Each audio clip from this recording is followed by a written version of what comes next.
If your support team is spending half their day answering the same questions over and over, this video is for you. I'm going to show you how to build an AI support agent in CloudTalk that handles all of that automatically. 10 minutes, no coding, let's go. Before I create the agent, there is one thing I want to do first, and that is upload the knowledge base. You can absolutely do this inside the wizard later on, but I prefer doing it here under voice agents, knowledge base, because it keeps things tidy. Especially if you end up building multiple agents down the line that share the same documents, having it all in one place and knowing what's there is going to really help. I'm uploading a document I prepared for an imaginary online store called NovaBox. It covers orders, delivery, returns, refunds, account issues, billing, cancellations, everything that lands in a support queue on repeat. Now let's build the agent. Let's go to voice agents in the left navigation, agents, and then click new voice agent in the top right. First thing the wizard asks is which template to start from. I'm going to choose custom. This gives me full control over the behavior rather than working around a preset. For the agent name, I'm going to add something descriptive like NovaBox support agent. This name shows up in your call logs, your CRM, your analytics, so make sure it's descriptive so that it is obvious what it does. The direction is inbound. This agent answers calls, it does not make them. You can absolutely build an outbound agent, say for following up on open tickets or running a post-purchase survey. And in that case, you would choose outbound here, but that is a topic for a separate video. Language, I'm going to choose English here. You can absolutely choose any language you want. There are more than 60 voices and accents available. And then for the voice, I'm going to use the preview here because this is the voice your customers hear when they have a problem. And for support, I really want something warm and calm, so I'm gonna take a couple of seconds and pick something that feels right. Great, I found my voice, and now I'm gonna go ahead and write the greeting. This is literally the first thing a caller hears the moment the call connects. I want it open-ended so that the caller leads the conversation rather than hitting a menu. That's the whole point of an agent. It's not an IVR. Our profile is done, and now we can move on to skills. Now, skills define everything the agent can actually do on a call. Think of it as giving the agent its capabilities one by one. Next is answer questions. Now, in the backend, the agent is connected to your knowledge base, so it will answer the questions that you have in your documents. But what's the fallback? In this case, you choose the fallback settings and basically defining what the agent should do when it cannot find the answer in your documents. You have a couple of options. Say it doesn't know, guide the caller to another topic, or hand over to a person. In this case, I'm going to choose hand over to a person, and I'm going to route to a group and not an agent, which is the support group. Of course, you have all these options and you can choose for yourself depending on your scenario. Now, let's talk about extracting information. This is how every call gets tagged with structured data automatically. Nobody has to go back and log anything manually. Before I built this, I thought about what I actually want to know about every call without having to listen to it. And I landed on 5 things. Number 1 is the issue category. I'm making this a list, and this is a deliberate choice. If I used a text field here, I would end up with 50 different ways of describing the same thing. Order not arrived, delivery issue, where's my parcel?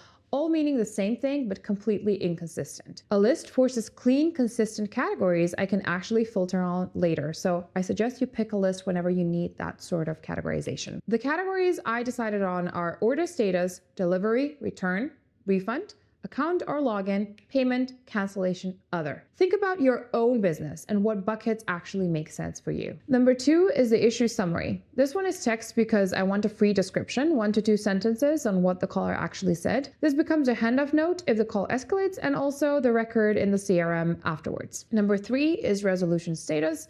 Again, we're going to pick a list, and I'm going to give it 3 options: resolved by AI, transferred to human, or unresolved. Now I know the outcome of every call without listening to a single recording. Number 4 is the caller name, text, first name if they give one, pretty simple. Number 5 is order number, again text. If the caller mentions their order number, the agent captures it automatically. This saves the human agent on a transfer from having to ask for it again. Great, now let's talk about transferring to a human. This skill is basically the escalation logic. When does the AI stop trying to help and bring in an actual person? I have 3 conditions, and the wording here matters because this is how the agent recognizes the situation. If the caller mentions they want to speak to a human or a real person, I'm going to transfer to a group, and I'm going to pick the support group. If the caller mentions they are angry that they have called before and had the same issue, or says something like, "This is unacceptable," I will transfer to a senior support agent, because a caller who's already frustrated needs someone experienced enough to turn that around, not the general queue. If the caller mentions an unauthorized charge or that someone used their account without their permission, I'm going to again transfer to a senior support agent. I don't think this one should ever stay with AI, specifically in my case. Okay, so now I'm going to turn on the confirmation before transfer.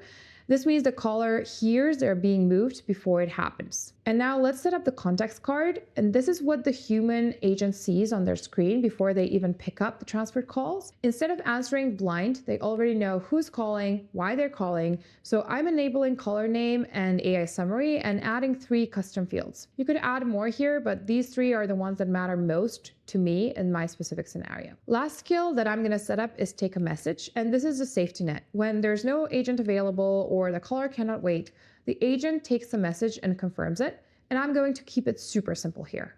And with that, our skills are done. The agent can now answer questions from your documents, capture structured data on every call, escalate to the right person with context already loaded, and take a message. The next step is just uploading the knowledge base. Now, if you remember, I already uploaded the document before starting the wizard. So I can now just select it here rather than uploading it again.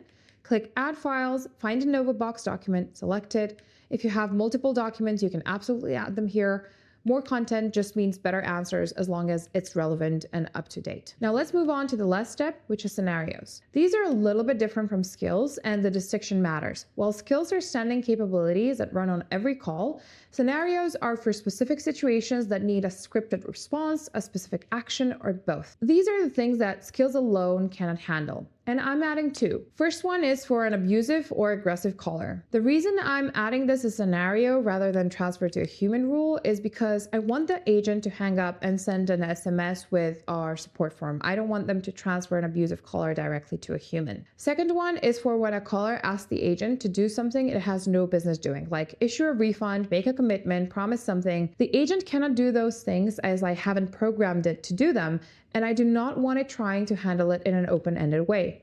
This scenario gives it a clean, scripted redirect. 2 other default scenarios are already loaded: spam detection and handling a caller who is done talking but has not hung up, and I'm just going to leave those on. And with that, the wizard is done. There are only 2 things left: connect it to a number and test it. One thing that catches people out: finishing the wizard does not make the agent live. You still need to connect it to your actual phone number so that it can have a conversation. Go to numbers in the left navigation, find your support number, and when you're in it, click the blue pencil icon. Click Configure Call Flow. This is where you control what happens when a call comes in on this number. The voice agent goes at the end of the branch. It is the last step. In the answered branch, click the plus icon, select Voice Agent from the menu, then select NovaBox Support Agent from the dropdown. Set the fallback for when no agent is available. I'm routing to voicemail. If you wanted after-hours routing, time-based branching, or a queue before the agent kicks in, you can build all of this here in the call flow, but that is a whole another topic for another video. Before this goes anywhere near real callers, you should test it. Open the agent, hit Test Voice Agent in the top right, put in your number in international format, and start the call. I would suggest for this specific scenario, you run 3 calls. Ask something that is not in the knowledge base. It should answer cleanly. Say you're frustrated and have called before. It should pick up on that signal and offer the transfer. Ask it to do something it cannot do, like issue a refund, and it should redirect you to a human or wrap up the call cleanly. And there you have it. We just built a customer support AI agent in less than 10 minutes. If you want to try this for yourself, click the links down below. Thank you for watching, and I'll see you in the next video.